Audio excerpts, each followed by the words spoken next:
On behalf of Professional Development Committee of the of India, I welcome all of you for today's webinar on opportunities of CMAs. CMA Dr. Chaitanya Shah, Practicing Management Advisor SMEs. He is a speaker. I welcome, sir. He is a seasoned professional with over 2 decades of hands-on rich experience at senior level as a general manager, vice president, finance, and senior vice president, part of top management team with large industries, providing an opportunities not only to view management issues closely, but also being part of decision-making process. For last 25 plus years, practicing as a management advisor to SMEs, hand holding for profit planning and monitoring, and to professionalizing their organization, and effective communicator, exceptional relationship management, and analytical skill with the ability to act as an agent of change and include the adaptability towards the re-engineering system and procedure across all levels in the organization. Also, he is the author of book What Indian SMEs Need, published by IMC and sponsored by SBI and BSc SME Exchange. He is a mentor and functional assessor for an international HR firm for an Indian multinationals, also visiting faculty to some of the best management institutes NMIMS, SP Jain, Wellinger, Voxon, etc. He is a regular speaker at various SME events, including webinar. He is completed his PhD in small and medium enterprises, financial governance and credibility as a tool of national economic development, a novel approach in 2017. I welcome sir, and now I request sir to kindly start the session, sir. Okay. At the outset, I would like to thank the WRC management and the team with CMA Chaitanya as the president of the institute in WRC and the other office bearers in the Mumbai office. The subject which we are going to discuss today is of prime importance. I have been on both the sides of the table, and as a result, I know the kind of issues which have been involved. Now, we will start the presentation. Pujanka, can you help me to upload the PPT? Yes, sir. There is a share option, sir, at the top. Yes. Okay. Please share. One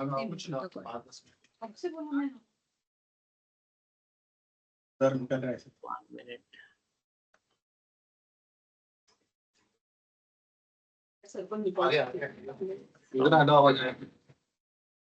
From where to show? Sir, there is a share option. Then you, yes. Now it's visible, sir. Which one? Okay. Your mail is visible, sir. Please start the presentation. 1 minute. Can you see now? No, sir.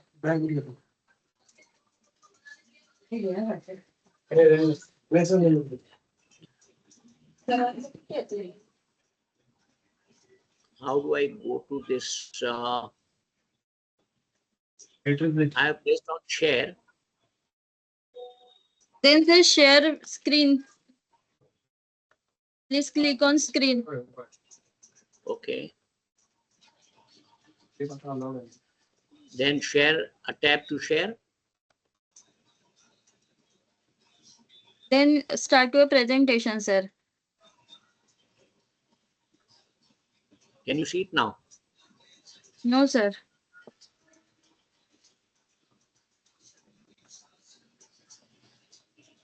Can you see it now? Also, no, sir.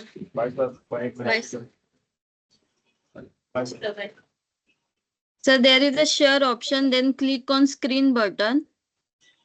1 minute.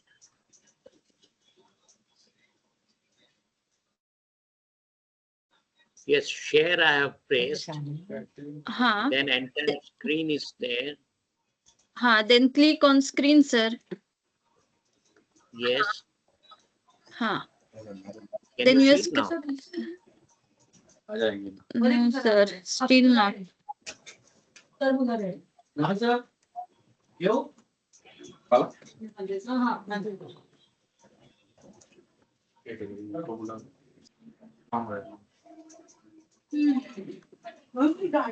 see it now? No, sir. Yes, now it's visible, sir. Okay, Then but I can't start the see on my present. screen. On Yes, sir. my screen, I can't see. Yes, it's seen Is it now, visible sir. now? Yes, it's visible, sir. But then I'm not, my this thing, screen is not available for the presentation. I'm not able to see myself. Sir, you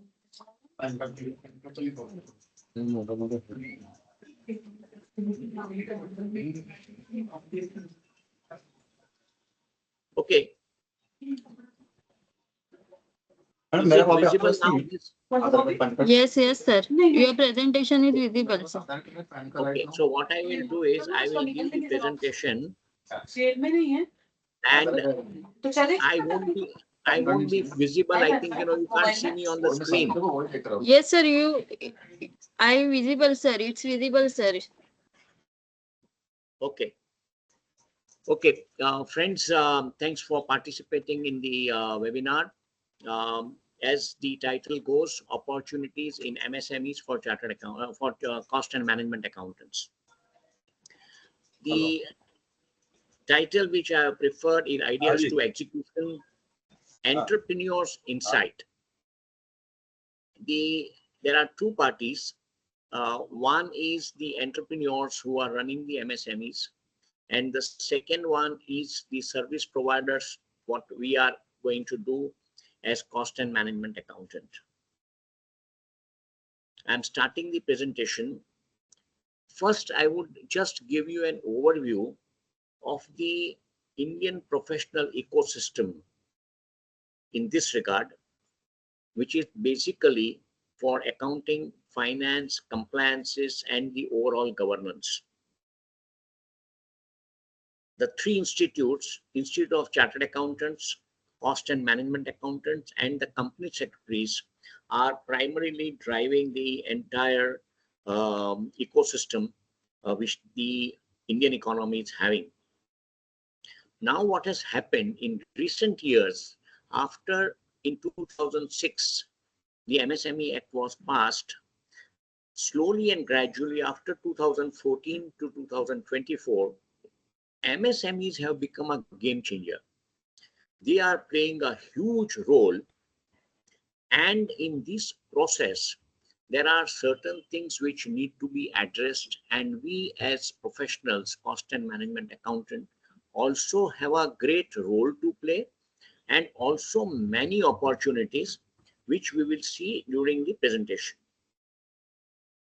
Primarily, the roles in both ICAI and CMA has been broken up into two parts. One, those who are working for the industry, and the second, those who are providing the professional services, maybe in terms of complying the cost audit and the other areas which are there. The focus now is that MSMEs need the services within their organization to make their operations much more efficient, the organization to grow, and for that, even the MSME owner himself has to educate himself, and there lies opportunity and a great responsibility on the heads of our professional CMAs. The entire presentation will be on the following basis. Following heads are there. First is the MSME economic growth engine and the entrepreneurial journey. What has happened and how it's moving forward. Second is changing business economic system, ecosystem, and the business response. This is very important, which we will see as we go along. Third is revisiting finance function and opportunities for CMAs, how it's going to really help our profession. Case studies and additional opportunities, summary and miscellaneous. First, let us look at the definition of the MSME. The Act was passed only in 2006. Till then, we had more or less hardly any organized steps for the small industries. It was only some SSI Act was there, Small and Services Act. And there was no formalized or systematized procedure or a process to help these industries to grow. As per the new definition, which has been after 2006 revised recently, the micro enterprises are the ones with a turnover of up to 5 crore. Small enterprises have turnover up to 50 crores, and medium enterprises have turnover up to 250 crores. There is simultaneous requirement of investment in plant and machinery of 1 crore, 10 crore, and 50 crore respectively. If we look at the international definitions, internationally, quite a few countries, they also take into account the manpower employed as one of the criteria for deciding the size of the MSMEs. Now, if you see in last 10 years, and since the Act was passed, in last 10 years, the importance of MSMEs is increasing dramatically. You must be observing almost every day something coming up for the MSME section, MSME segment, and how it's moving forward so fast. And it is aptly called as the economic growth engine of the Indian economy. The reason is the contribution to GDP is substantial and it is expected to increase, which we will see. Employment generation, which is a major core issue with the government and the society, and that is where they are playing a significant role. And with the government, so many schemes coming up, which is supporting the small vendors, it's creating tremendous opportunities for the employment generation. Moreover, MSMEs play a huge role in supporting to large industries. Every large industry, they will have clusters of lot of small industries in close by areas or the nearby MSME clusters, and they provide huge support for different types of activities, different types of products, small products for the industry to run, large industries to run. I've been involved with one of the large industry, and I was told that they have almost 4,000 to 5,000 MSMEs which are dependent on those that particular industry. So it's a huge support, and if the large industries have to grow, they also need a support of the MSMEs. Moreover, it also provides inclusive growth in the sense that it's not just the large industries and large industrialists who grow, but it is also creating huge opportunity for people in the lower rungs of the society. I'll give an example. I was traveling from Palghar to Bombay, and the taxi driver who was there, I was just talking to him, and then he told me that 5 years back, I was in Bihar and not having any job, no formal education and all, and I was getting worried. So one of his friends called him from Mumbai and told him that you come down to Bombay, you'll get some opportunity. He joined Ola Uber as a rental driver, And within 5 years, he was having 3 vehicles of his own. Now imagine the kind of prospects, the kind of opportunities which it is creating. So from the society point of view, it's a very important thing. Secondly, the MSMEs play a very important role in Make in India. Railways, solar, all our nuclear activities, all our different types of industries which the government is getting into, heavy industries. The role of MSMEs is very, very significant. Then it also provides a huge advantage in terms of creating balanced regional development.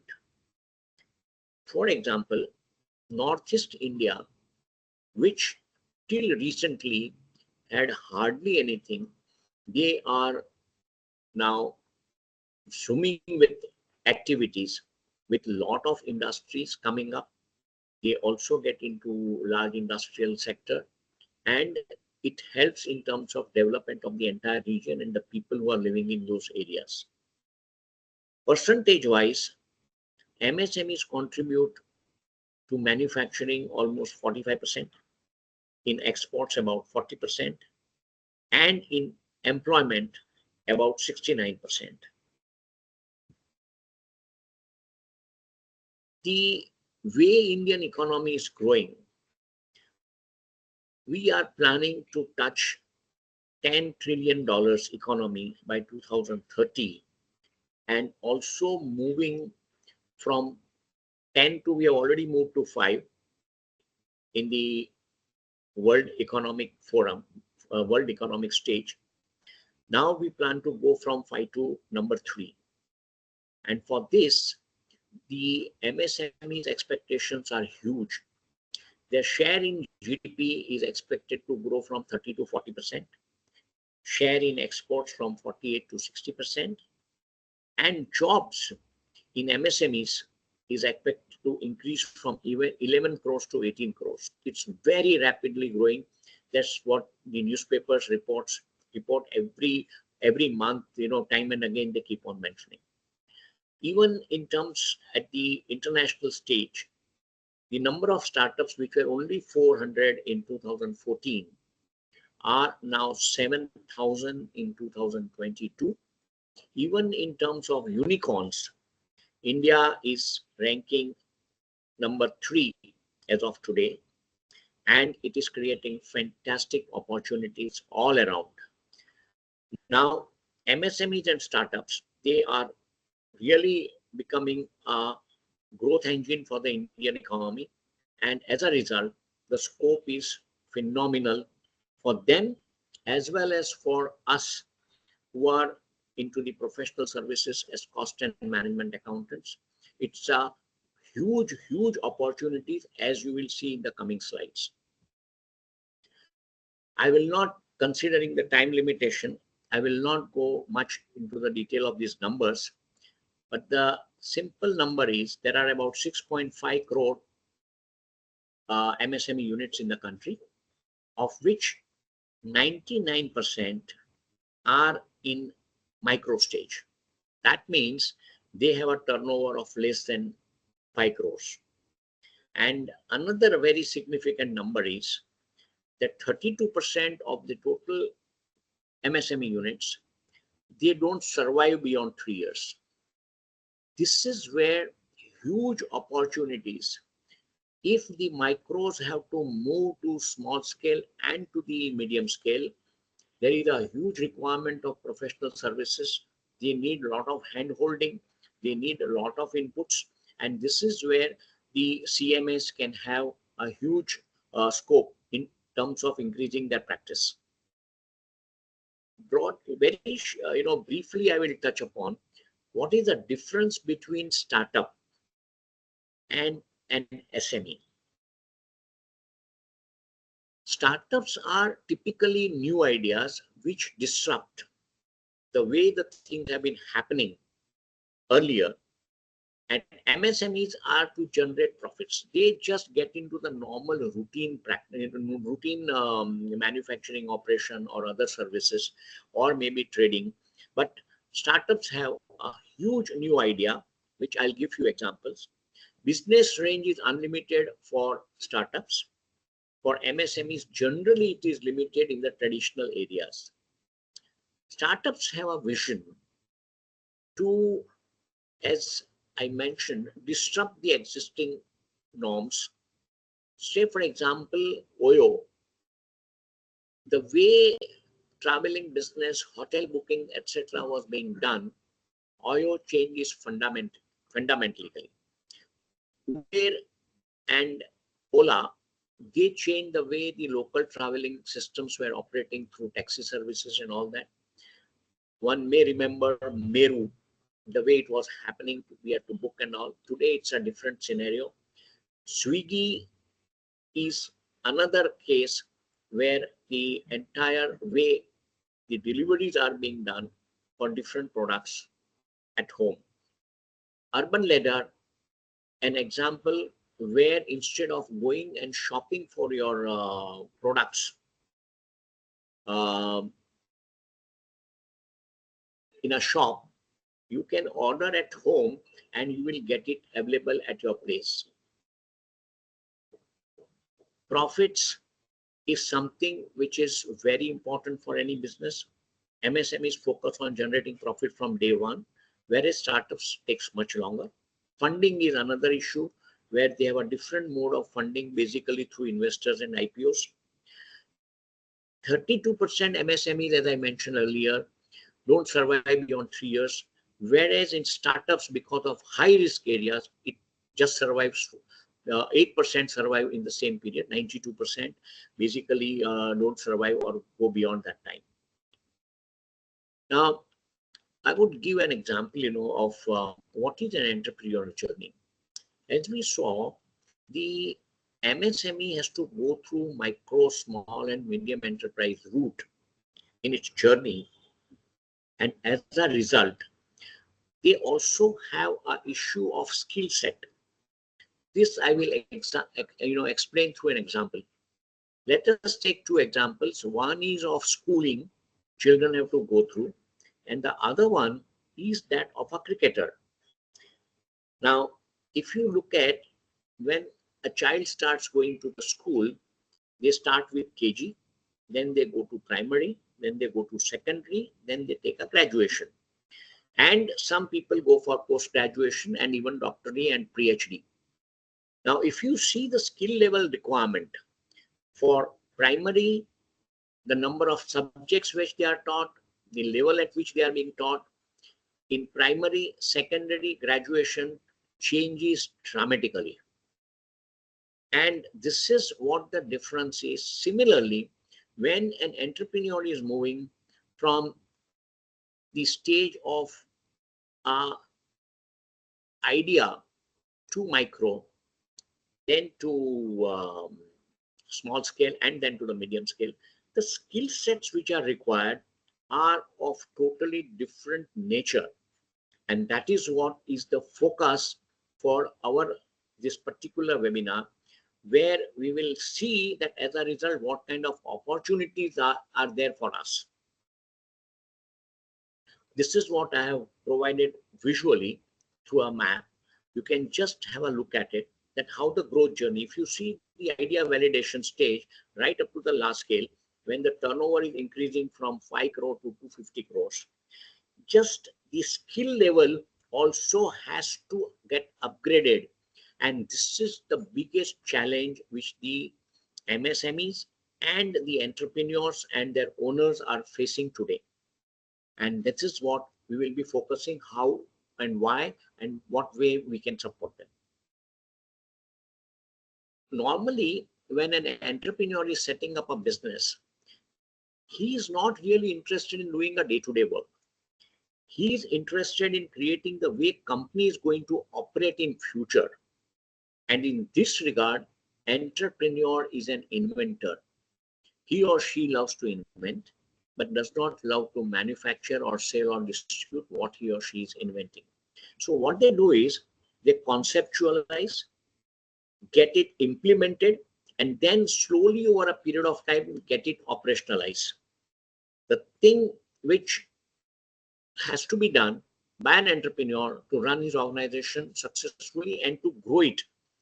Kishore Biani, the owner of Pantaloon, once said very clearly that his job as the owner is not to run the organization on a day-to-day basis. He would go to various shops of Pantaloon, just observe how the pattern of customers is there, what kind of products they are selecting, what kind of a process they go through while selecting that, and then he will give the instructions to the CEO of the company and his job is done.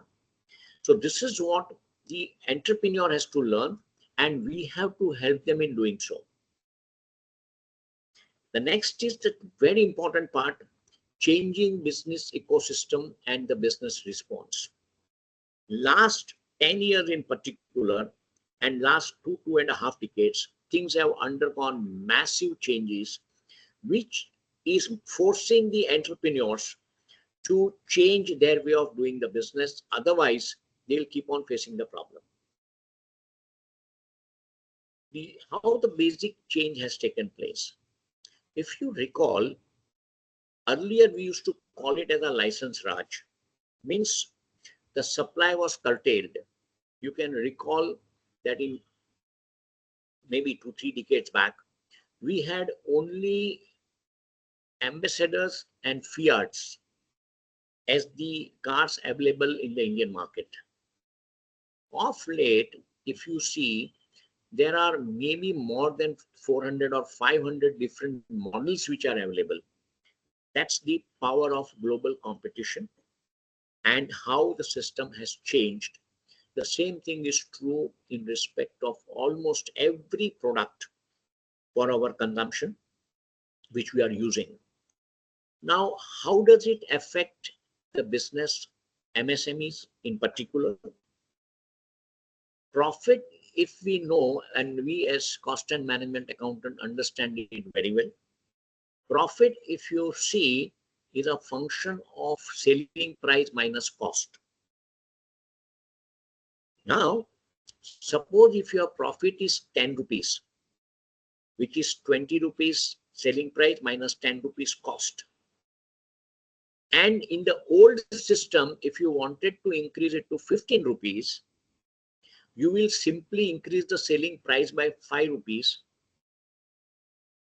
and your profit will be achieved because cost remaining same, you will be able to make 15 rupees. Now, what has happened with the global market and competition all around, if you have to do the same thing, if you have to make your profit at 15, you are not in a position to increase your selling price from 20 rupees. If at all, you may have to reduce it. So if you have to make profit of 15, you will have to reduce your cost to 5. And this is not so easy, if not impossible.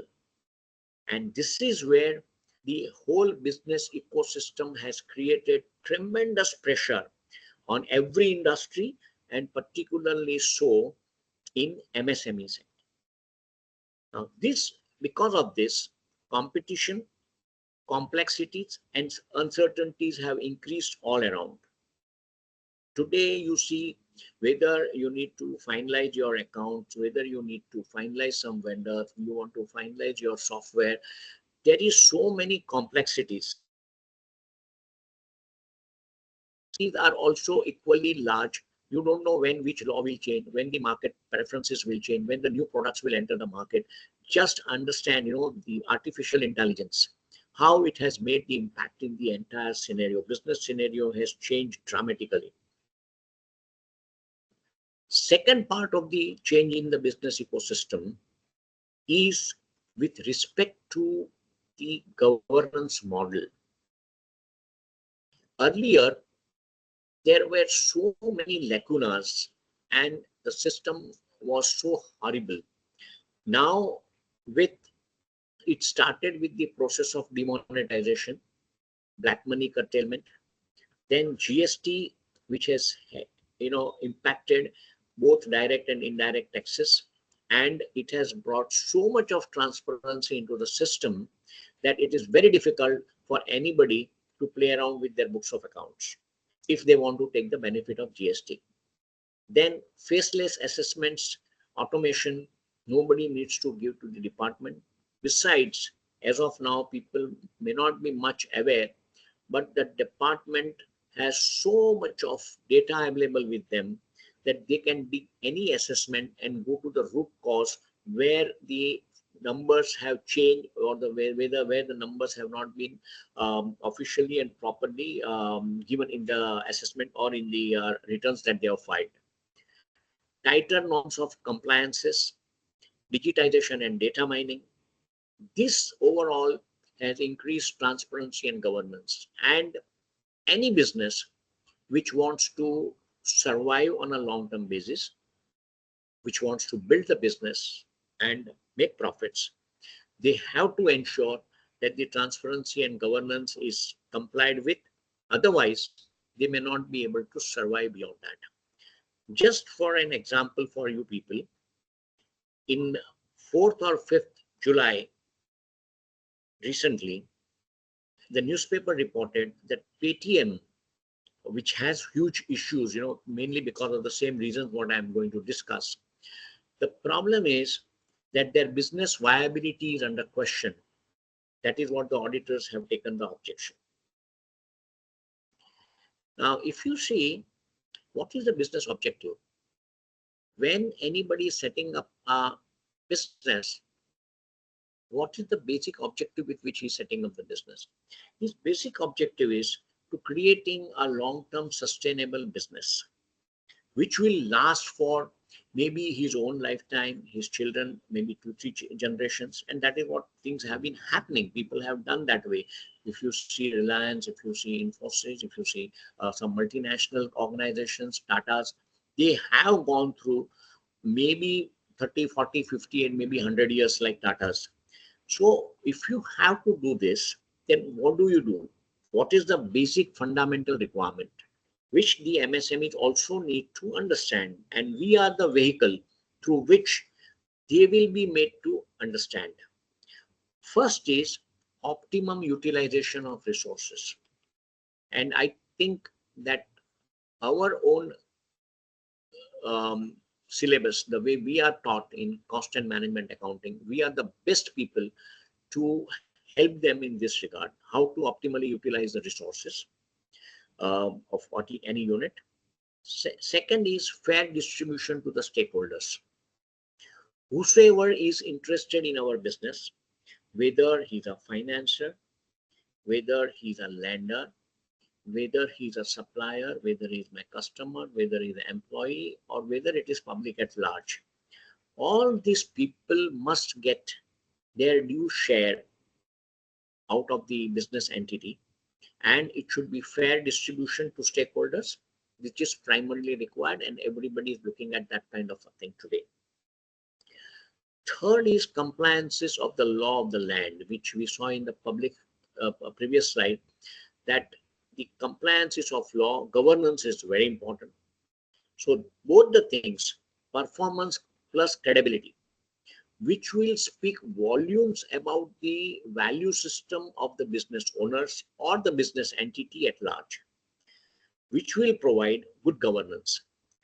And this is where the entire business ecosystem is changing, and any unit which has to survive has to work on this over a period of time so as to create a long future for them. Now, how does the business respond to this? For these requirements, as cost and management accountants, there are certain things which we can do. One is improved business processes and practices. We have to see that the business processes and practices are improved, whereby they will be in a position to see that every activity within an organization is being done in a very professional, at a minimum cost and with the minimum time. Just visualize the way construction was taking place earlier and the way the entire construction industry today, it has become a norm. if in a place like Mumbai, if a building is being coming up, you will find that at least 3 floors come up every month, minimum. That's a norm, which was not the case earlier. So this is where you improve your processes and practices to see that the results are phenomenal. Second is cost effectiveness. For every rupee you spent for the product or in the business, the return from that 1 rupee should be optimized. Cars or any consumer durable or any capital goods, if you notice, they are always trying to reduce the cost of the products as low as possible and give the maximum features to those products. Third is decision support system. The organization has to have a very good decision support system, because today things are changing so fast that unless you are geared for it, unless you respond to the changes with the equal speed, you will have a problem. And this informed decisions, which any organization is geared up, will help them in the long term to see that, they really are able to adjust to the changing requirement very fast. I'll just give you an example of changes which have taken place in railways. You just close your eyes and visualize 10 years back. And now you will find that the changes which have taken place, considering the kind of response which the individuals or the organizations or the system has to give. If you notice the increased frequency of the train, same tracks are there, but if you notice the difference between the two timing, between the two trains, which used to be 8-9 minutes earlier, has got reduced to 3 minutes in the Mumbai locals. Now, this increased frequency helps in greater utilization of the resources. When we are saying optimization of resource utilization, this is one of the kind, how you increase your frequency and then increase the utilization of your tracks. Second, speed, which used to be 80-90 kilometers earlier, is now most of the trains between 140 to 160, and in some cases it also goes up to 180 kilometers per hour. Now, this increase will reduce the timings. I was just looking at a train, Vande Bharat.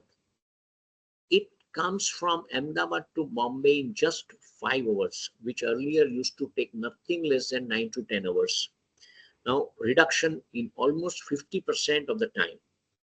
They have increased the number of bogies and tracks, which will help them increase the capacity. Earlier, if you see in the goods train, there used to be 30, 40, 50 bogies. Now, I find it's sometimes more than 100 bogies in one goods train. Tracks also, they try to increase the tracks by repairing, adding few more tracks. Mumbai Railways, local trains, a lot of tracks are being laid down by now. Now they are working on it. Revenue increase. They have different categories of revenues for different timings, different categories, different trains and other things, which helps them. Cost cutting, preventive maintenance. The way they are going about the changes in the entire thing, this preventive maintenance helps them for reducing the downtime in any particular area or in a particular section. Special corridors for goods train they are thinking about, which will help them to increase the traffic phenomenally. Continuous innovations, cost cutting, and even exports is taking place. Recently, they exported, I think, a huge number of compartments to Australia. Now, these are the kind of things which would help you to optimize. And same thing is possible in small businesses. As cost and management accountant, this is what our particular job is. We have to basically learn, have an open eye and a mind how to go about it. Just another example. After the removal of octroi, I was noticing that the transport time of a truck, lorry, got reduced from 15 days to almost 4 to 5 days. Similarly, transportation per ton by road, which was 10 rupees, has come down to 6 rupees by train. And once the water transport, which is on which the government is working, it will reduce to 2-3 rupees.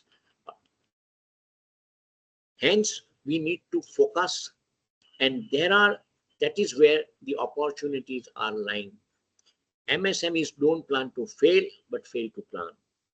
MSMEs, by and large, I have found that they are not, because of the historical reasons, they are not used to working in a planned manner. They don't create a plan and they don't follow it to achieve the required objectives.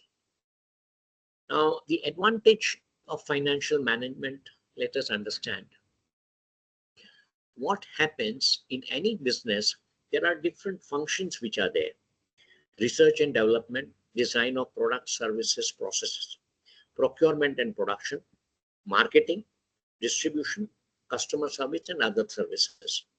Now, if you take a particular industry, say you want to take a pharma industry.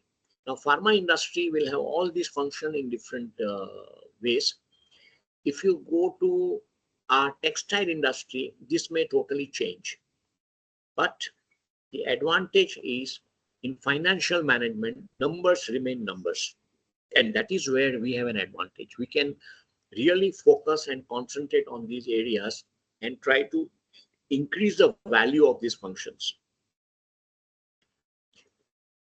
In this change environment, another thing that has happened is that the finance function is getting refocused. Refocus means earlier there were only 10% of the time of financial management or the finance heads was being used for the purpose of decision support of the top management or the CEO of the company or the owner of the company, whichever the way you look at it. Now what has happened with the development of the technology, softwares which are available, ERPs and other softwares like Tally and other things, what has happened, the time which was spent on transaction processing has dramatically reduced from 40% to 20%. And the finance function, which was used more as a control function in good old days, that 30% time has got reduced to only 10% time. That policing role of the finance function is now out. And this 20 plus 20, which is saved, is being used for the decision support of the management. So look at it, from 10%, it is 50%. It means that we as cost and management accountants are business partners and a real guide for the top management. And this role we have to perform in the best possible manner, which we will be dealing with in coming slides. Now, if you see, what are the essentials if the financial management system in any organization has to succeed? In fact, this was the area of my thesis for my PhD. The entrepreneurial qualities. Entrepreneurs need to have certain qualities, but from our perspective, as from the cost and management accountants and the financial management, they need to support and they must believe that a right team has to be created. A good team is essential for creating a good financial management in an organization. Second is empowering finance function. This is the other most important criteria. How much focus, how much you strengthen the hands of the cost and management accountant or the people who are in charge of the financial management, because that will decide their effectiveness. I'll give you an example. The company where I was working, we had an issue with our Delhi office. Delhi office was not sending the papers and detail of accounts and all that in time. And my focus was very clear that by 5th working day, the preliminary accounts must be finalized and sixth day, I'll sit with the CEO of the company, and we will discuss the course of action for the future months and the year. Now, because the Delhi office was not forwarding the accounts in time, we used to face problems. For small thing, we were getting into a trouble, not able to finish it. So I was talking to the CEO, the MD of the company, and he told me, that Chetan, what do you suggest? What do you think is necessary to be done? I said, solution is very simple. He said, what? I said, Delhi office doesn't have any source of income. They don't have any cash flow coming in from anywhere. Money goes from Mumbai, and that money they spend for their own expenses. We can stop sending this money, and that pressure will create, which will ensure that they start giving importance to this area, and things will start. Within 15 days to a month, the things started falling in place, and every information which was required by the accounts department was coming in time. Strong systems and processes. Same way, we ensured that the cash payment, traveling bills, the procedure, the systems and process which need to be followed was introduced, and the marketing and the procurement person head, they were not following certain things. They started following the same thing, and they appreciated it over a period of time. Same way, debtors reconciliation or the creditors reconciliation, they started realizing what the issues are. MIS reporting, through this, when you have strong systems and processes, you will be able to generate very strong MIS, management information system. And these reports will help beside the top management, every functional head to take correct decisions, timely correct decisions. And once the reports are generated, you disseminate it to the right people down the line. And this will lead to improved business performance and credibility with the stakeholders. And this is how the organization can build itself for a long-term game, long-term life, long-term future. And that is what is necessary to be done. Now, I'm just, before moving to the next section, I'm just giving my little emphasizing, why, although Pujanka had given a good details, I had been, fortunate enough for 20 years to work with a very strong organization with a very strong management controls and the financial management. And during this process, because the company was also starting anew in 77, 78, I had the opportunity to building the entire financial cost accounting, financial accounting, and the other management accounting processes, including budgeting control, totally right from scratch. That gave me a huge thing. Then CFO outsourcing I had initiated in 98 when I started my practice. During my interaction with the MSME, my clients, I also came to know of a lot of insights about what they are facing the problem, how the solutions can be found. But earlier, because of the environment, it was not possible, because MSMEs were not able to understand and appreciate the services of professional. But because of the changes, the two changes in the ecosystem, moving to a competitive world and the governance issues, now MSMEs themselves are under tremendous pressure, and it is creating huge opportunity for professionals like, cost and management accountants and others. My PhD helped me in crystallizing my thought process, and that's why I'm here now. Third is revisiting finance function and opportunities for, cost and management accountants, how we can really get the advantage. What happens when the MSME is growing? There is a certain path and there is a certain kind of a focus during their growth. At a micro level, when the unit is working, say up to 5 crores, their focus, the owner focus, the organization is focusing on the idea of validation. Whatever business idea they are come out with, they would like to see that whether this ideas are something they are going to work or not. And then they would also look at the market, whether the market for these products as they had envisaged is coming up, and whether they are getting the kind of a response from the market or not. So this is something which is very important. And this is where up to 5 crores, the owner is getting focused into these areas. As they increase and their turnover, the size of the business going from 5 to 50 crores, the execution capabilities, their idea is accepted, their market is established, they know who are the people who are interested in these products and all.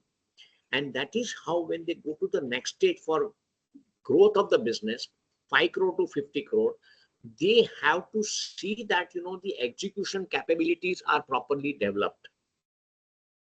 Whatever orders they are taking, whatever delivery systems they have developed, the entire supply chain management, the production planning and control, all these things should be in place for them, and that is where the focus is. Simultaneously, the focus is also on some investments which are taking place, because the production capacities, etc., they have to be increased. So this is where the small scale are focusing. As you go to medium scale, you are focusing purely on growth. You know your product, you know the variations, whatever technicalities in those products. You also know the market, you also know the market potential. Now the question is how you grow and how you manage those markets. I'll give you a classic example. Those who are from Mumbai will find that there is a small coffee shop kind of a thing which started, Mani's Cafe, during COVID. And it was a small joint on a corner street. You have to stand and take the items with a coffee, idli, vada or something like that. And they started with about 5, 7, 8 items, not more. Now they started getting so rapidly, that business grip was so fantastic, that within less than 5 years or so, today they have 18 joints in Mumbai. And the number of items that they are catering to have increased from 7, 8 to almost 50 plus. And the biggest thing which always surprises me when I go to their joints is, it's a very small place within which they operate. So look at their capacity, the expertise which they have developed in terms of delivering the products from such a small place. So look at their organizing abilities, the way they give the thing. Similarly, Achija is another joint from Ghatkopar. They were specialized for more than almost 50 years. They were king in pav bhaji kind of a thing in Mumbai. Now they have started opening. In last 1 year, I think they have opened 4 or 5 joints. Now, the way business is getting evolved from 5 to 50, 50 to 250 kind of a thing, your evolution of financial management also takes place. It's not that, it's something happening overnight. What happens is, when you are at idea and micro stage, the focus is purely on basic accounts and compliances. My balance sheet should be done, maybe, and something we try to work out. And compliances, filing of income tax returns, GST returns and all that. This is what the owner is basically looking at, because his focus is on the business, establishing the business. When you go to small scale, you are becoming more conscious that my bottom line has to be achieved. I have to see that, I make bottom line, then only I can go up to 50 crores and spend money, invest money, borrow money, and, do something. And the funding, simultaneous funding. So during this, financial accounting gets a bit more in detail. It becomes sharper. And you also start working on cost accounting to understand, the bottom line, whether my bottom line is taking shape properly or not. Third is, when you go to medium scale, from 50 crores to 250 crores, you are focusing on overall business management. You have to give importance to various aspects. Besides financial and cost accounting, you also look at the management accounting, which is dealing with, forecasting for next year or maybe next 2-3 years. And this is where you try to bring in a formal budgeting system within the organization, which will help you in terms of monitoring your performance in greater depth. Now, this is where we as supporters, who are really helping them to do this, we will be looking at understanding and appreciation of financial management at different levels, the way these people will be able to grasp and provide the support to us. What are the short-term goals? Keeping in line with this growth story of micro, small, and medium enterprises, when the business is just getting maybe 5-10 crores kind of a thing, you want to manage your current sales and profits. Second, you also want to look at sales and cost of production broadly, whether the products are making profit or not. Third is you try to manage your debtors, creditors, and inventories. Cash flow management, so that you are not running short of cash. But this is a major challenge for them. Cash flow management is a very big issue for them. And routine acute statutory compliances. And most important is that you would like to have timely, accurate, and adequate information. And generally, in this type of a scenario, there are around 10 or less or plus minus 10 people. Second, when you go to the medium stage, your goals differ, your goals improve. You also go to the next level in terms of your information requirement. So how this has changed, how it will be changing, you would be focusing more and more on top and bottom line management. Broadly, it is not necessary that you should have a formal budgeting system or all those ingredients which are required.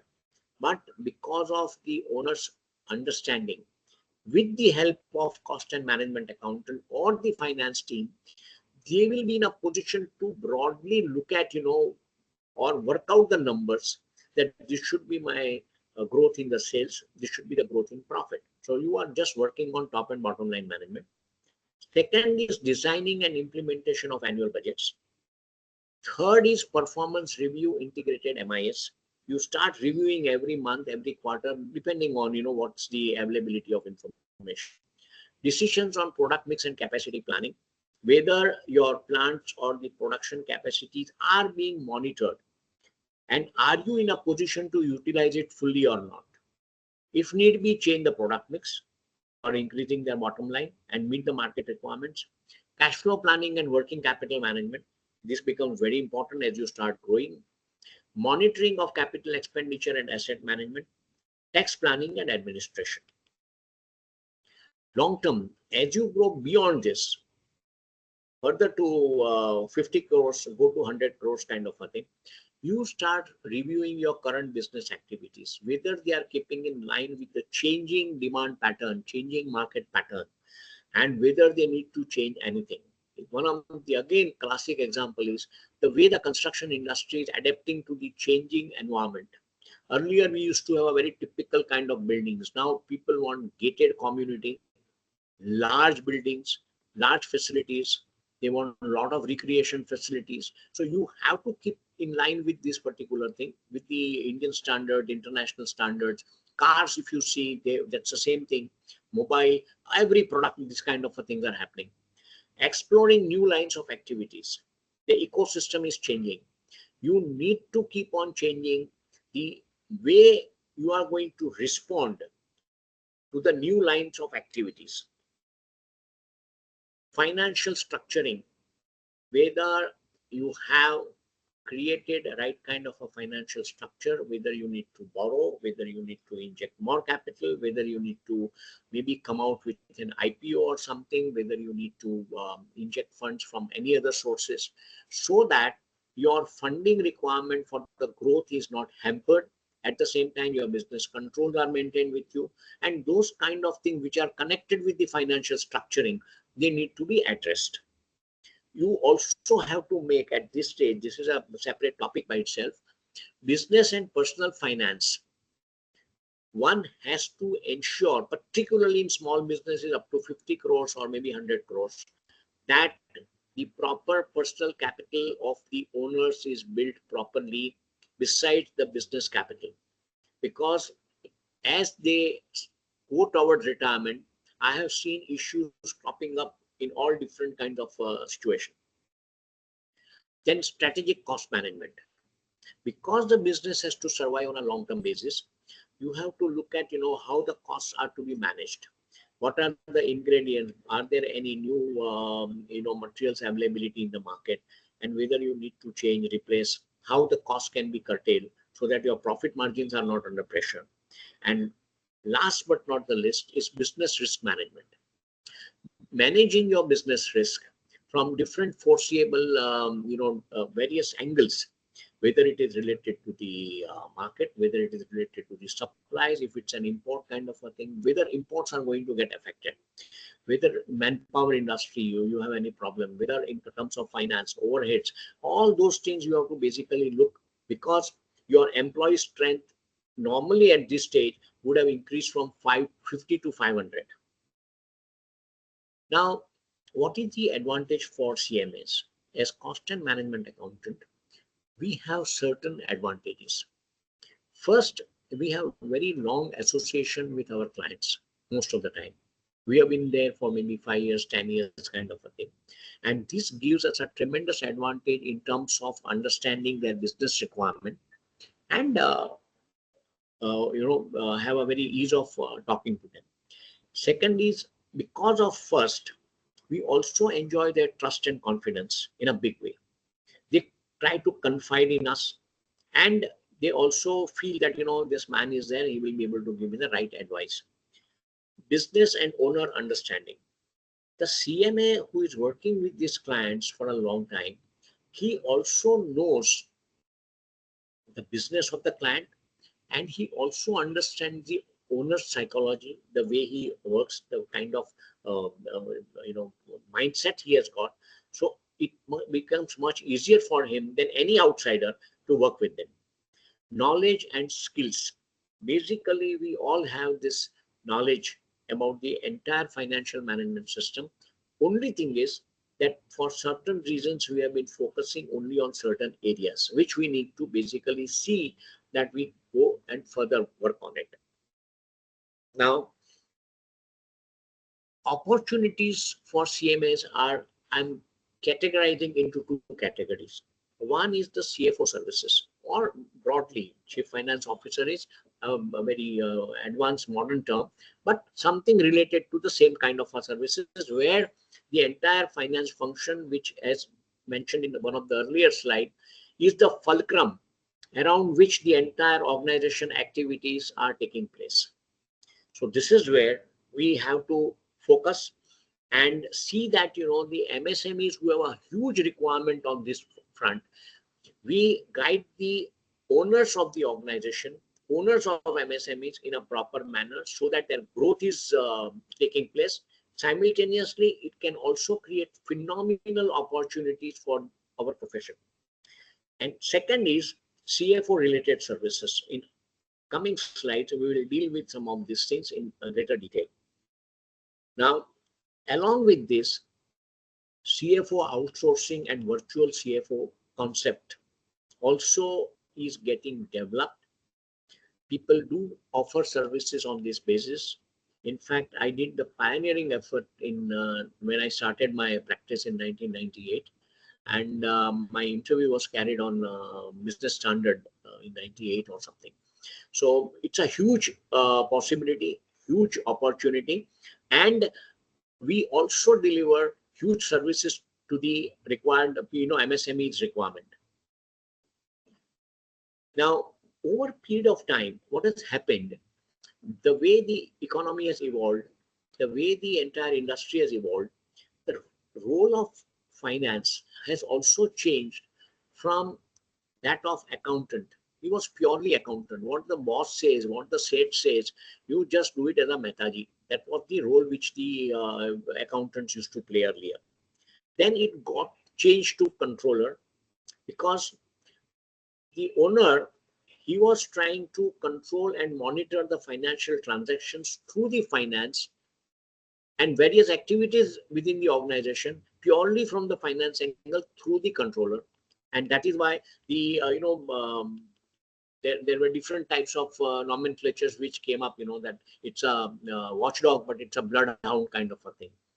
Then third is facilitator and business partner. This is the latest role which the head of finance is playing in the matured businesses, whether they are medium scale or small scale with turnover of maybe around 30, 40 crores, 50 crores and going up to 250 and beyond.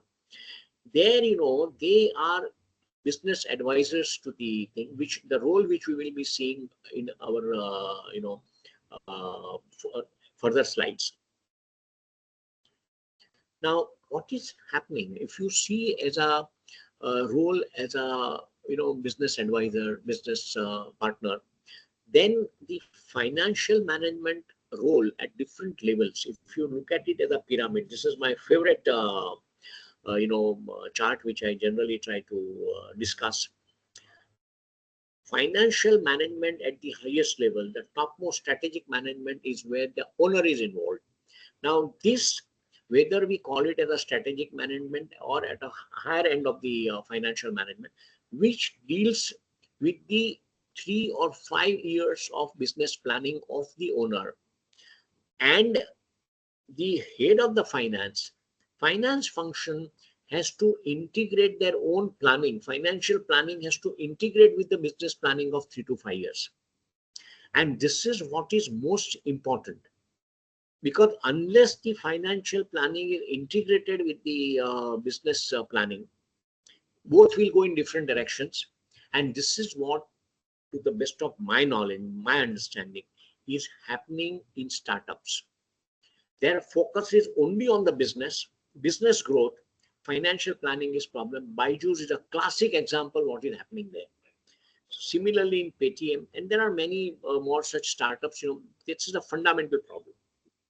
Second thing is, once the organization top management has decided this is going to be my plan for the next 1 year and maybe next 3 years or 5 years, for the next year, the finance function is helping all the functional areas as a fulcrum to integrate all the functions so that there is nothing which is going out of control. See, production planning and control. The marketing is getting the orders. It has to be executed, delivered. For execution, you need the material. That material also has to be planned. So between purchase and the inventory department and the production department. Now, all these integration, then it has to be integrated with HR department, with the finance department for all the capital funds and all that. Now, this is where the finance as a controller, finance as a fulcrum, is holding the entire organization together and helps them in achieving the targets. The greater the effectiveness of this function, the better is the result. Third, at the operational level, which is at the most bottom line and most important, is that compilation of complete, accurate, and timely data. Every function, accounts function in particular, they must compile that data which is complete. Means, technically there should not be any lacuna in this data which is being generated. It should be accurate in the sense that data, if you are giving data statement to the marketing department and questioning them, none of the entries should be challengeable.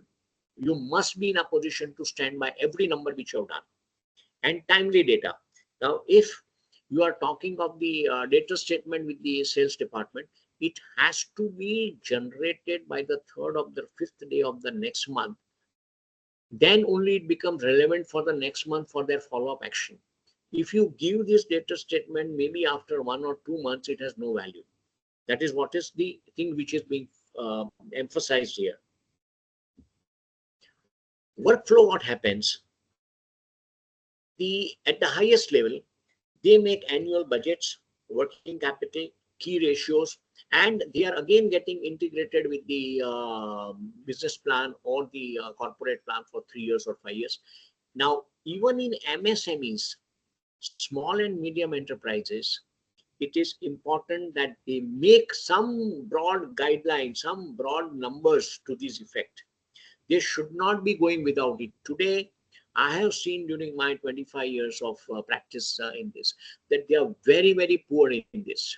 And as a result, they have huge problem in terms of reaching to their goals.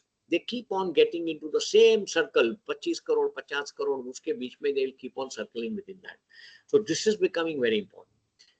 Second thing is, from again, when you are having a budget, your timely information of sales, purchase, production, finance is becoming very important. It has to be there.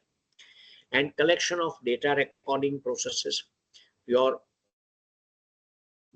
at the bottom line, at the bottom of the activities, which is operational management, you ought to have your data collection, data recording, data processing, output. Everything should be so timely, so accurate, that it must have proper checks and balances to generate this data and information. From the expertise, the knowledge which is required, when you are dealing at the highest level, when you are dealing with the entire triangle gets reversed. Bottom, at the operational level, you don't require much of big knowledge. You just require normal knowledge. But when you are talking with the management, talking of the business planning and all that for next year and 3 years or 5 years, you have to be a business analyst. You must know management accounting, how these things are required to be projected, what are the different issues which are involved in it, how the numbers get affected because of various outside factors. Because as we saw earlier, there are so many things, which are dependent on the outside. So the person who is doing this job must have a caliber as a business analyst to do this particular part.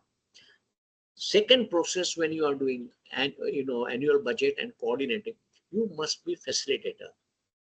Facilitator in the sense that you must be in a position to ensure that the various data which is being dealt with by to and fro between different functions, it is done in the most cordial manner. At the same time, it should be very firm, and you must be in a position to put across your points very clearly. Otherwise, if the rift gets created, then there is a problem, and to that extent, the effectiveness of the entire process will suffer. Last, when you are doing your financial accounting, you are a catalyst. All the documents come from different functions. Now, streamlining the procedures, streamlining the processes, and creating the final numbers, whether it is trial balance, whether it is balance sheet, whether it is data statement, creditor statement, expense statements, inventory statements, whatever. It must be done perfectly with a perfect accuracy, so that the other two functions, which is of a facilitator and business analyst, is simplified. You are able to talk with confidence to all your peers, within the organization. They will also generate confidence. If you have shown them their errors, mistakes once or twice, they will respect you, and they will also see that, things fall in place for the whole organization. Now, this is what we mentioned: business analyst at strategic level, facilitator at tactical level, and catalyst at operational level. Now, what are the specific competencies which are required? At all three levels, you must conceptualize and design framework. And according to me, this is the biggest role the CMAs, cost and management accountants, or any head of the finance has to play, because this requires a lot of knowledge, a lot of experience, a lot of understanding, a lot of behavioral aspect of the organization, understanding how people behave and all. And once he is designing the framework, say for example, we are talking of production planning. When the production planning framework is conceptualized and designed, he has to carry so many people: marketing people, production people, inventory people, dispatch people, and the whole team along with him. And the whole thing has to be designed in such a way that it is, getting implemented to the last point. The deliverables which are there in everything will create the reputation for the organization. Once this is done, the next thing which is required is implement, monitor, and review and operationalize. Post designing the framework, this is very important, because designing the framework just remaining on paper has no meaning. It has to be implemented. Implement, monitor, review, and operationalize. Because once this is done and monitored for some time, it becomes a very, very standard procedure for the entire organization. Every person, imagine in a very large organization, there may be 3 4 layers, 5 layers, and maybe 10 15 departments. Unless you have a very properly designed framework, you can't do it. Same thing, small and medium enterprises have to start bringing into their organization in a small way, and this is where we can have huge opportunity in terms of designing and giving them, so that their processes, their systematic working starts falling in place. And as we saw in earlier thing, now in the change business environment system, economic system, this is something which is the in thing. If any organization doesn't follow this, they are asking for trouble. And contextual interpretation of information. Whatever data, whatever reports are generated, one has to understand how to contextually understand and design the information. I'll give you an example, and as a cost accountant, we'll understand it better. Say the purchase department, procurement department is saying, that I have saved money on buying a particular product, A, B, or something. And as a result, he wants to get the credit of that I have saved so much of money for the company, I have got it cheaper and all. But on the other hand, if the consumption of the said material is going up, then there is no benefit. In fact, you are harming the organization in your eagerness to show some advantage that I have reduced the cost of the material. But on the other hand, the consumption, the responsibility of which will go on to the production department. Now, this is where contextual interpretation of the information becomes very important. And this is where his abilities, his knowledge, people will start respecting. Business analyst. This is where he is analyzing the information, as I mentioned in the last this one, how the purchase and the production can have problems. So this is where you really think, and different levels at which aligning business strategy, objectives, and goals with financial targets. Now, if you see audit committee in some of the organizations which are already quoted or on the stock exchange with a limited liability, then there is an audit committee which have to discharge this function to provide information support system, design and implement financial planning and control. Now, the point which I want to emphasize is that it is not necessary that only large businesses can do it. Businesses, once they start crossing 20, 25, 30, 50 crore and beyond, it is very important that these principles in its preliminary form must be brought in.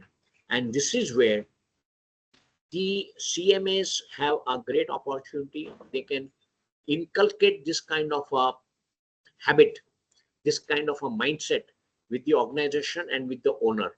And it is absolutely necessary for industry to grow in times to come. Now, if you see the information matrix, top management, it is basically dealing with future, because you are looking at 3 or 5 year kind of projections and the kind of results you want to achieve from. And this is where it is called as a decision support system. All information will really help them in terms of working on that.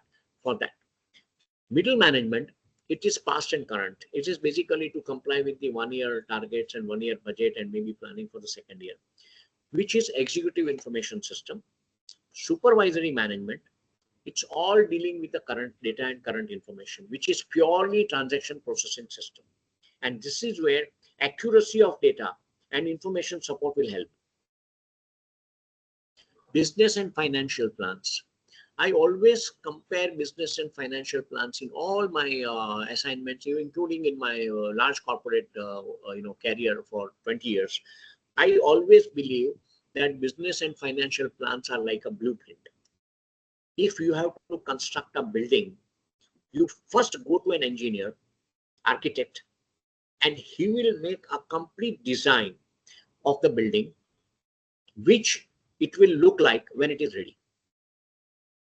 And similarly, our business plans, what we are talking about, whether it is a yearly, 3 yearly, or 5 yearly, these business plans are like blueprints. This is where you want organization to go over a period of time. It will help in providing direction and focus not only to the owner but also to the entire organization, which may be working at different places, different levels. All people will get a direction and focus.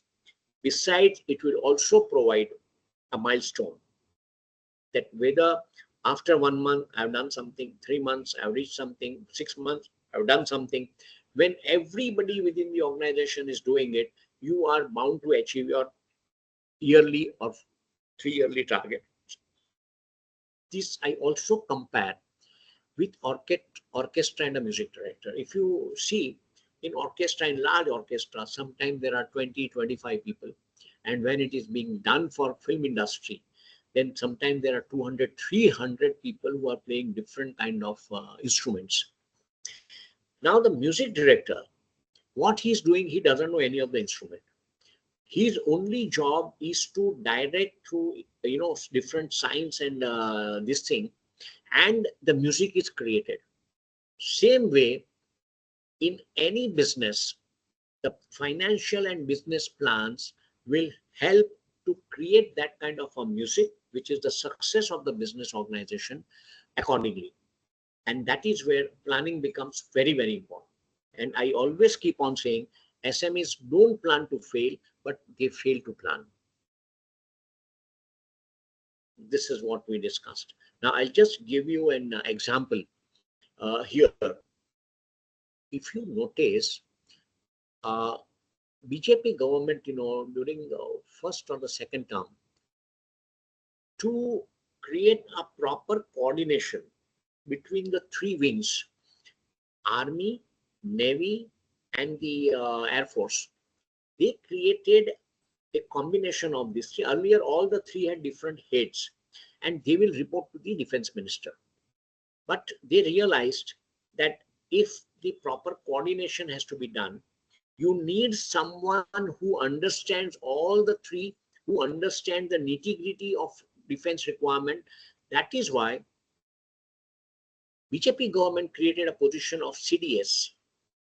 CDS is Central Defense System, and appointed Mr. General Raut as the head of it, so that the coordination becomes important. So this is the way you have to have proper facilitator who will do all these jobs. Design and implement budgetary control and integrator system. Disseminate information to different levels, that's all fine. Catalyst, also we have seen the importance of the data. Now, I would give an example, because this again from my practical, dealing with the situation, the industry which I was dealing with as a senior vice president. What I found was that there were so many different processes.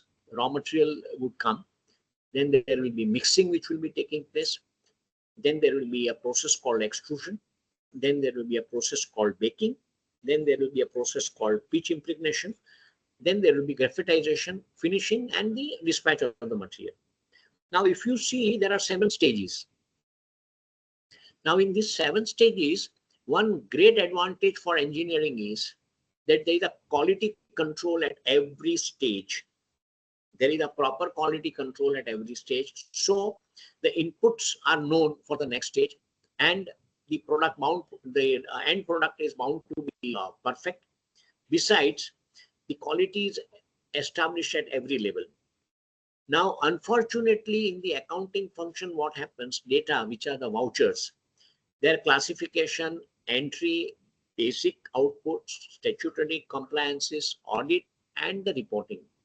If you see these corresponding 7 levels, there is no quality control and quality check.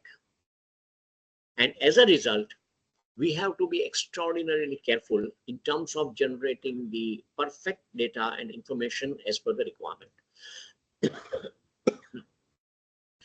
The second part, the first part which we dealt with was more as a CFO services, which is badly required, may not be to that level, but depending on the size of the organization, the complications of the process, the kind of team which you are having, but the basic underlying principles, underlying requirements remain the same. And this is what, as a CMA, cost and management accountant, we have to deliver it to the owner so that the owner is able to move forward on its growth path. The second one is CFO related services, which the we can deliver these services independently. You need not be part of the organization. You need not be closely, whether purely full-time or part-time or on a contract basis, be involved. You can just give the services on a separate basis. One is designing accounting system. This is the fundamental problem which I notice with most of the, or if not all the SMEs. If you see that trial balance, the systems and processes in designing accounting system is, if I use a strong word, it's horrible. They have hardly any knowledge about this. The accountants, I don't blame them because they don't have that kind of exposure. And there are specific reasons for that also. So this is something which we can help them in terms of just generating the basic primary books of accounts, which is trial balance to P&L account and the balance sheet and related documents. Second is systems and processes. Now, accounting system doesn't work on its own. You need various systems and processes, whether it is related to the cash vouchers, bank vouchers, your purchase documents, purchase vouchers, sales vouchers, inward material coming, booking of other expenses, statutory entries, bank reconciliations, cash and bank entries.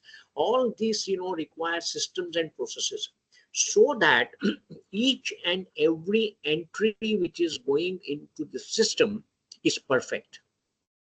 And if every entry is right, your end result, all your reports, particularly balance sheet and P&L account, are bound to be correct.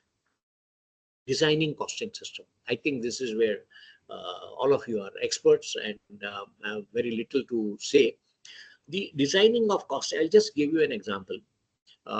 Fortunately, I'm, the cost accountant, have done a lot of work on these areas. One of my clients, he's from Daman, and he was into aluminum tubes, for used in the pharma industry. So when he came to me, he said, Chetan, I'm having a very peculiar problem. I said, what? He said, I keep on getting sales orders and all. They are just flowing, and I'm not getting enough support from my production team. And well, as a result, I'm not able to take more orders. I'm always lagging behind in terms of production. So I said, okay. And then we started with the assignment. And after some time, within maybe around 4 to 6 weeks, I established with him that as far as you are concerned, you are using only 70% of your capacity. You are not using 100% as you think you thought to be. And as a result, you are losing. Actually, the plant needs, if they are organized better, you can take more orders. Now, this is what the power of designing a proper costing system and the operations which are there. Inventory system. Inventory is something which is a very big issue with all these small, SMEs. Projections and quarterly. This is where your expertise can help them immensely. It will help them to remain on track, understand what is happening, which unfortunately, I can say with my 25 years of experience in this field, that most of the people, particularly those who are even up to 100 crores, they are not having any kind of a system on these areas. Computerizing. If you help them with computerizing of a ERP system and generate the MIS reports, this is what the expertise which I had developed in large industries, and this is one area in which I am focusing today, how to help them with the MIS reports. They need to understand, get the right reports and do it. It will really help them. Periodic review with functional heads and the owner. Now, this is one slide where, I'm trying to analyze a particular function, which is production planning and control, sales plan and all, how it gets affected in that triangular set. Strategic management, setting goals and targets. Means you are going to set targets and goals. What is the sales which you plan for the month or for a quarter or for the year? So marketing starts with that. Production planning and control will help in terms of breaking it down, that how finished goods, work in process, inventory will be there, what kind of materials will be required, and what could be the delivery dates considering the opening stocks of the material. Now, this is becoming very important role.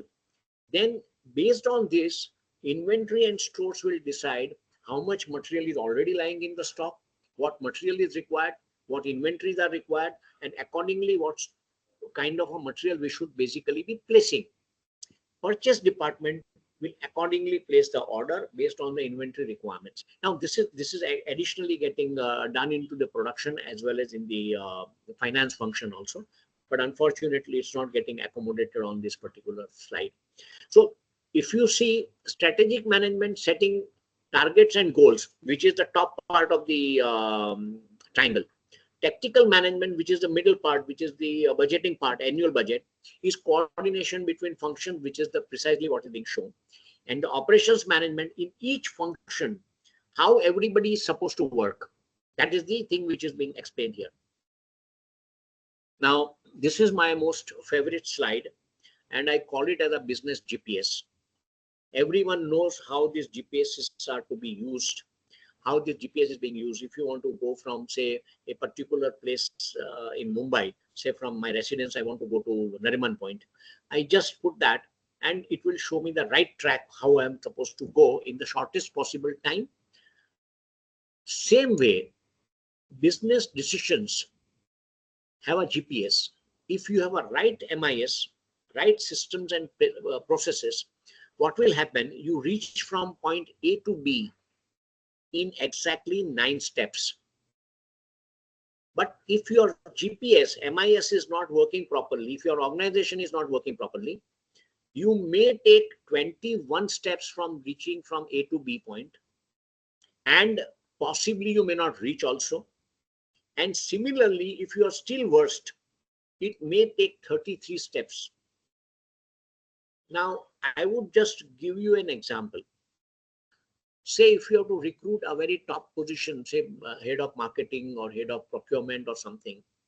Now, if you are working, if your systems are proper, you may be in a position to get the person replaced in 9 weeks. But if your GPS, if your MIS and if your systems are not working properly, it may take either 21 weeks or even 33 weeks. Now, imagine the kind of delay it is taking and the harm it will make to the organization in terms of all the three: time, money, and energy. And this is where the cost and management accountants, we can play a huge role, as I have explained in all my earlier slides, how you can help the SME in getting into a right system, create right MIS, create right systems and processes, and whereby help them with the right GPS, business GPS, so that the owner is able to take the right decisions.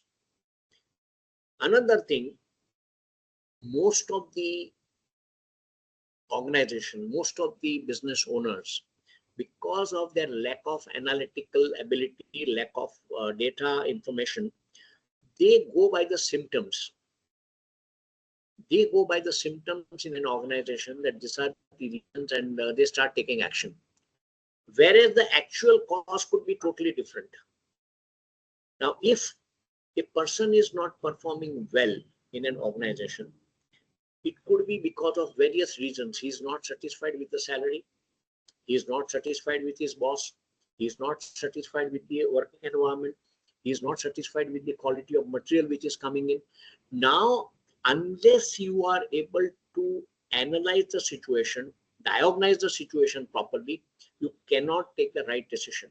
And this is where, again, we as support system for the owner can help them in analyzing and coming to understand the right cause. Case studies and additional opportunities. Here in this slide, over my 25 years, some of the cases which I have seen, I'll deal with some of them because we have only 20 minutes left now. Waterproofing. He was one of my first clients, brilliant boy, and very much enthusiastic in his business, will immediately pick up and go in. He came and told me that, uncle, I am not able to make profit. Somehow, I don't know, something is wrong in my business and I'm going in circles, I'm struggling and all that. I started going into the details and I realized that most of his operations were quite efficient and there was not much of a problem. Then I said, how do you arrive at your charges? How do you charge for waterproofing per square feet and all that? He said, sir, I charge like this and all.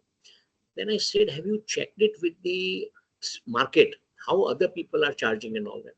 Can you believe he came with the answer? He was virtually dancing. He said, sir, I was charging 14 rupees and the market rate is 18 rupees.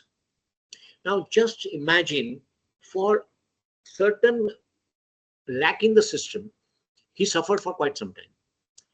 Second is limitations of a technocrat. This is a very interesting case of Indore. One gentleman who was working with a large company for 15, 20 plus years, he was in the production department. He saw, and started developing a feeling that, I'm basically a production man. I know the process, how it is to be manufactured. I know the source from where the material is coming, what type of material has to be there for making this product. And I also know the market where the material is going. So I can start my own business. So he, brought some people together and started doing the business. And when he approached me, it was already 5 years after, and he was already into a very deep trouble. So I went and inquired, and when I spent time with him, then I realized he had no basic understanding of anything other than this production. He didn't know marketing, he didn't know procurement, he didn't know accounts, finance, HR, nothing. And then the organization, I understand that after 2 to 3 years, he had to virtually close. I suggested to him that, you take 2 or 3 outside partners who will guide you on this. So now maybe he may be in a position to come back. A logistic company wanted to, implement and sharpen something. So they said, okay, every branch which we are having, about 18, 20 branches, we want to convert it into profit centers and see how they are doing. They were doing and struggling. The branch heads were, not cooperating. They were shouting. They said, what kind of this thing you are talking? You are bringing some numbers and all that. Then they had approached. Then we worked on it. Then I said, that all these numbers which you are sharing with them, starting from their income to all the expenses, must be fully supported and must get integrated with your trial balance and the final accounts. They started doing it, and then everybody was feeling very comfortable. One of the very peculiar case where a wristwatch belt manufacturer, he had brilliant ideas, technologically absolutely brilliant. But his problem was that he focused only on the production technology. Marketing, he was not able to focus. Then market, the customers were not giving him enough money. They were stretching the credit and prices were going up. Then when we started sitting and decided, then, okay, let us understand the exact costing, understand the pricing, and bring in financial discipline within the organization and also take up firmly with the customers, then business will start making money.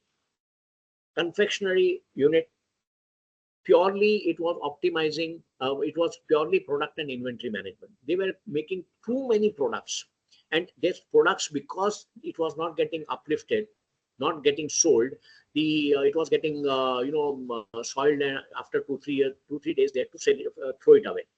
We reduced the quantity from 80 90 to maybe around 15 20 to start with. They said, okay, now understand that this is picking up, start making money. Rubber stopper, same. It was purely optimizing of the operations. The owner, brilliant US return guy, he was not able to do something, only because he was not knowing the operations, how to optimize the operations. Capacity demand, I explained, the production unit which is there. Importance of dissemination of information. One of my clients, he was into a very big construction, waterproofing and all. And his problem was that first he was not getting information. We started getting the information, prepared the information, gave it to him. Then he was a bit reluctant to pass it the information to the next line. Then we discussed, and he ultimately accepted that unless the information is shared with the concerned people, they will not know what was expected of them and what they have performed. Then things started falling in line. Personal and business finance. This is a typical case where between father and son, because they didn't have perfect or a good business and personal financial management properly, they had very rough patch for 6 7 years. Business suffered, and once they got it properly done, now they are feeling comfortable. Both father and son are comfortable. Son is handling the business and it is moving properly. I think it's okay. We move forward. Now, one very important thing, which is the banking. Great scope for raising funds for the MSMEs. Now here, I have given this lecture to even some bankers and some people who are doing this practice, and including one very big private sector bank, where 27 their senior managers were there. And I found that, the bankers are very good. They are very good on the supply side, because that is what they are controlling. They are giving money to somebody, 2 crores, 5 crores, 10 crores kind of a loan. So they know how to make the assessment and monitor those loans. The problem, as our practice area for CMAs, the biggest part is that demand is a very big issue. On demand side, that is the borrower who is borrowing the money, there are very big issues on that. There are huge gaps in it. There are a lot of wrong things which are going on, which are now getting stopped after the IBC Act. And this is where they need huge support. And it's a phenomenal practice, I would say. I'm just giving you a case study, which, the person came to me. His actual turnover for 22-23 was 16 crores. In 23-24, they projected a turnover of 30 crores and went to the bank and took the loans. Whereas actual turnover in 23-24 came to only 14 crores. Now just imagine if those who are understanding, those who are closely connected with the banking area and the financial area, they will realize how serious is this matter and what would be the position of the borrower in today's situation, today's context. Besides, it has damaged his credibility with the banker on a long-term basis. His capacity to repay is also getting seriously damaged. His capital is also getting eroded, because the kind of wrong numbers, he didn't know how to go about it. So this is what has happened. A logistic company which wanted about 8 to 10 crores of rupees as an additional fund, one private equity fellow came and dumped 25 crores on him, and he ran into a serious problem. And then it was a great difficulty to take him out from that. Byju's is another classic example where the private equities are running into a huge problem with the company, mainly because of the business model. Now, when you want to, those of you who are willing and who are into helping MSME clients to go for their funding, this is the procedure, this is the process I recommend, which I have also talked with some of the bankers and also one particular business who are only into the funding of the MSMEs. One is there has to be a proper assessment of requirement. This is possible if and only if what we discussed in the first part as a CFO, if and only if your system processes and financial statements are in place. You work out your assessment of requirement in a very, very scientific, in a proper manner, with whatever reality is there, whatever issues are there, you may be inbuilt into the system, into your working. Second is, today MSMEs have extraordinary options in terms of raising the funds, extraordinary operations, particularly those who are small ones, 5 crore, 10 crore, they have phenomenal thing, up to even I would say 25 crores, they have phenomenal options which are there. So you evaluate those options and then take a decision. Third is presentation and follow-up. This is again one of my observations over the last 25 years, that most of the time the MSME, particularly SMEs, their presentation and follow-up with the bankers is very, very poor. I would say below expected standards. And as a result, there are a lot of delays. Delays means, it is unbelievable, and, they get frustrated at the end of the day. Fourth is, as a corollary for this moving forward, once the funds are released, once you have got the money, you need to ensure that the funds are utilized for the proper purpose for which it was intended and for what it was taken from the banker. It will help you to build tremendous credibility. I have been at a very senior, part of the organization, CFO and senior vice president. I have seen how it helps your credibility with the banks and institutions. I was handling single-handedly around 14 to 15 banks and institutions, and we had a fantastic relations. This is what it will create win-win for all. Now, these are business stages and funding options. Idea to start up and this angel funding, P and SME IPO, which we'll be dealing with separately. Business model, accountability, values, performance, and governance. These are the pillars on which your funding will be successful. All the parties will be happy. Those who are providing the funds plus those who are taking the funds, both will be happy, and the relationship will grow, and you can keep on taking more money for your growth. Now, what are the other opportunities for CMS related with the MSME segment? There are a number of opportunities which are there. One is your regular cost audit and related services. Second is internal audit. Internal audit has a great value addition.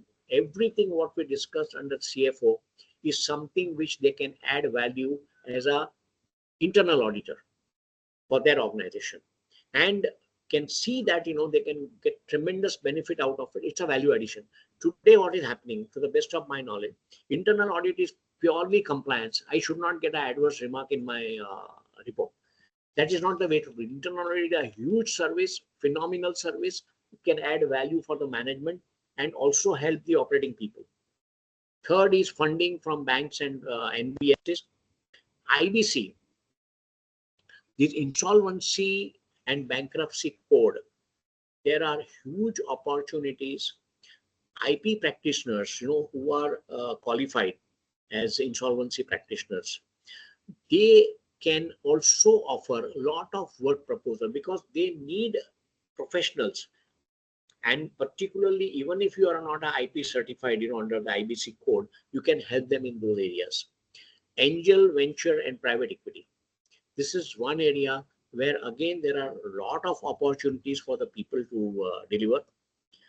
SME IPO support. This is again a phenomenal area. IPOs are now, those who are having some knowledge or those who are connected with it, SME IPOs are coming like anything today in the market.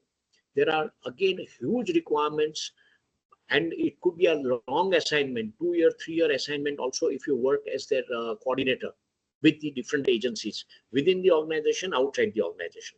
It's a phenomenal thing. Besides, once the IPO is also coming out, you can play the role of an investor relation. Investor relationship they need. They need to get the right valuation, right market perception of the IPOs. Credit rating. This is another great area where credit rating is like our diagnostic report from a lab. They just give you the report कि आपका blood pressure इतना है, आपका diabetes इतना है, आपका ये इतना है, ये इतना है, इतना है, but they don't tell you the remedy how to go about it. Similarly, credit rating gives you the report. You are whether you are on the C category, double C, double A, double 2, double B, whatever. Now, how to improve that rating is another great opportunity. It will also can give you different type of assignments which is required in connection with improving the credit rating. These are all the things. MSME Act and schemes. These are, it's a, I would say, a huge ocean. You have to just simply go and find different things. MSME funding we have discussed. Now, this is very important slide, although there are only 5-6 minutes left, I will try to complete. What are the MSME characteristics and challenges? It's owner driven, mostly family managed business or technocrat. As a result, they don't have any formal management techniques, financial management understanding. This is one of their biggest bottleneck. Second is lack of formal management training, exposure. They don't have any formal management training or an exposure. Technical and marketing driven. They only focus on technical and marketing. They hardly look at the line function, critical. They don't look at HR. They don't look at accounts, finance. They don't look at technology, IT services or something. Personnel. There's a huge gap. Resource constraint. Most of the time they have resource constraint. Support functions suffer. Gap between owner and the second line is tremendous. They are too close to point of action because they keep on attending to the day-to-day routine operations. They are too close to the operation. If your hand is too close to your eyes, you can't see anything. Similarly, because of their very close interaction in operations, they find it difficult to judge other issues. Impact of liberalization, globalization, we have discussed. One major issue is they find it extremely difficult to attract and retain talent. And this is something which needs to be addressed. This is just the summary. Management's role, they have to become more planning oriented. This is where they need professional support of CMAs. As cost management accountant, we can help them in a big way. Allocation of scarce resources, focus, direction and coordination so that the business remains on course. Management tool, strategy and budget, effectiveness, benchmark for comparison, milestone for measurement. Success, as I say, it's a recipe. In recipe, what happens if you want to make say paneer butter masala or something, you go to any book on recipes, they will give you 3 things. One is what are the number of ingredients which are there, what is the proportion of each of the ingredient, and what is the timing of using these ingredients. Similarly, success is like a recipe. You have to understand ingredients, take the proportion, and also have the timing to get your success story. Narayan Murthy has very clearly said, particularly in connection with the startups, that these 4 things, he calls that a PSPD model: predictability of revenue, sustainability, profitability, and de-risking. Time paucity, I'm not going into greater detail. This is another thing for cultural transformation. Today, when MSME segment is moving to a highly competitive and economically challenging environment, then they need to create a very, very good culture you have to create transparency. You have to be very, very reliable, dependent. Then only it will move. The last slide is my favorite quote from Three Idiots. Excellence का पीछा करो, success जक मार के तुम्हारे पीछे आएगी. If you, as CMAs, create excellence, I'll tell you last in my comment, I have struggled a lot in last 25 years, but I have never compromised on my principles, never compromised on my what I want to deliver, whatever be the situation. If you want to learn more, see movie Rocket Singh, which is on entrepreneurship. Go and watch Mission Mangal, which is on leadership.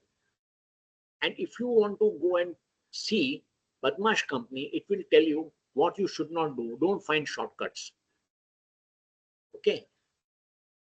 Now, another last slide is CA Institute has taken an initiative, and this is for people who are sitting in WRC and in the central Calcutta office. CA has organized a program with IIM Ahmedabad, Management and Finance for Chartered Accountants. CMAs, Cost and Management Accountants. Personally, I feel that because of their proximity to the operation and the way they are looking at it, they may be in a better position to understand it much faster. Because the quite a lot of people, they focus only on the compliances. So this is what is the thing. Thank you so much. And this is my contact details. If you want to contact me or talk to me, get some clarification, you are most welcome to do that. Okay, thank you. Yes, Pujanka. Thank you, sir. Yeah. Any questions?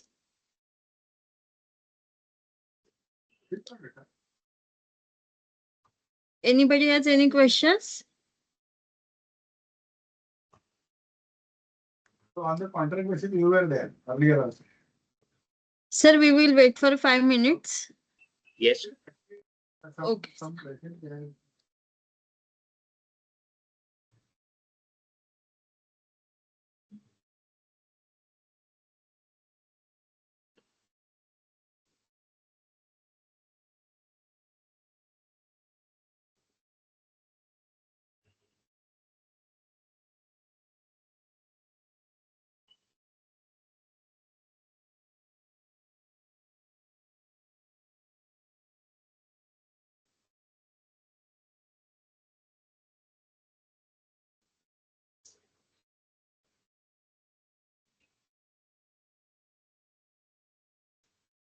Yes, somebody said about the professional fees. I have not seen any issue with regard to professional fees. They pay. I hope people are able to hear me. Yes, sir.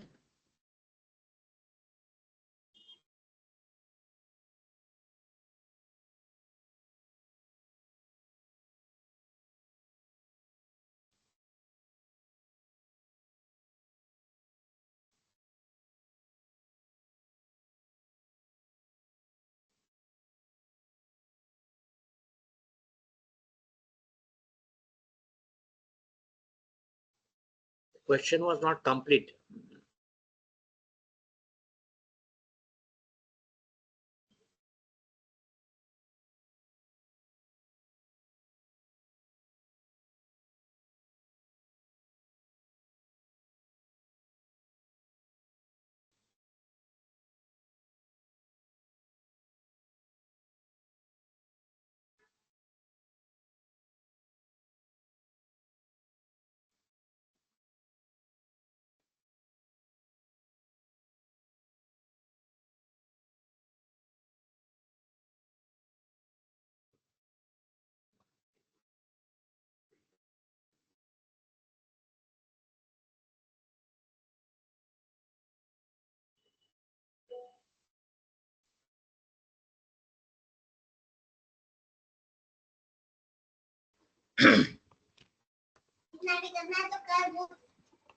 Good evening, sir. This is Devarajan here.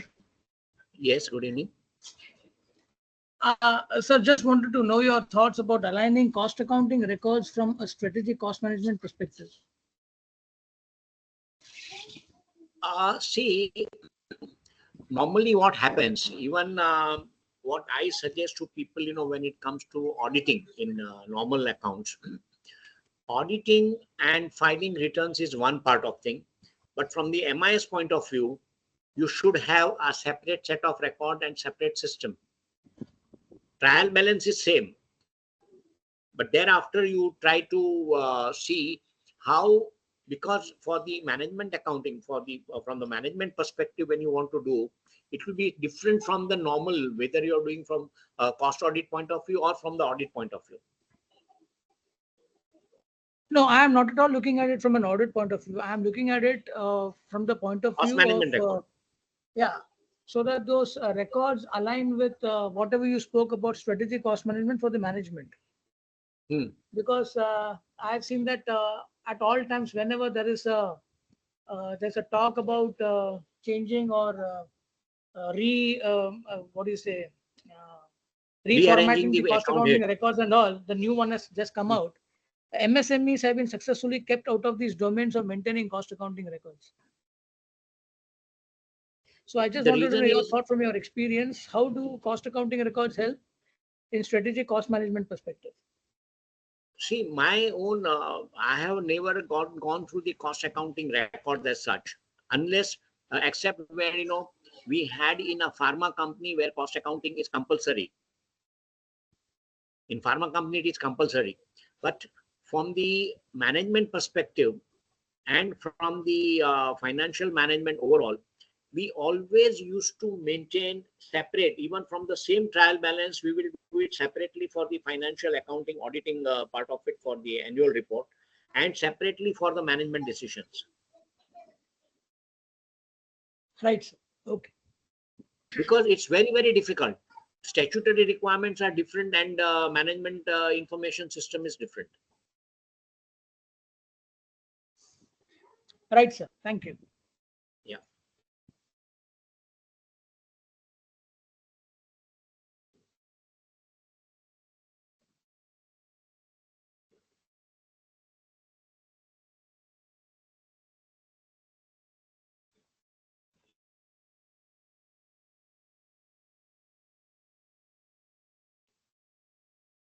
It has been my pleasure to share my knowledge.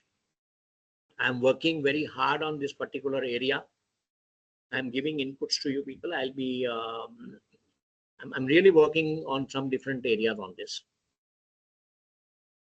Yes. Is it over? Are you Pujanka? Yes, sir.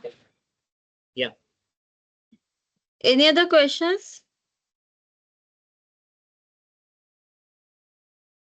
Sir, then all doubts are clear. Then we will conclude the session, sir. I'm okay. Perfectly okay. Let us conclude. 1 second, sir.